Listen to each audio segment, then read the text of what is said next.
आज के मन चाइलो जंगल अभिमुखे यात्रा करते, तो आज के जंगले चले एसेছি।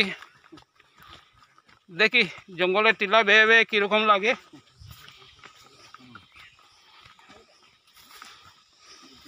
আমাদের টালিগ্রামের পাহাড়ি অঞ্চল থিংটাং, তো খুব ইচ্ছা ছিল জঙ্গল ঘোরার, কিন্তু জঙ্গল আর ঘুরতে পারিনি। আজকে জঙ্গল ঘুরতে আসলাম। আর এই নিচে হলো নালা, পানি যাচ্ছে। লোকে বলছিল আগে জঙ্গলে মঙ্গল, আর সেই মঙ্গল খুঁজতে আজকে এই আমার সঞ্জু মিয়া কতটুকু মঙ্গল তালাশ করতে পারে।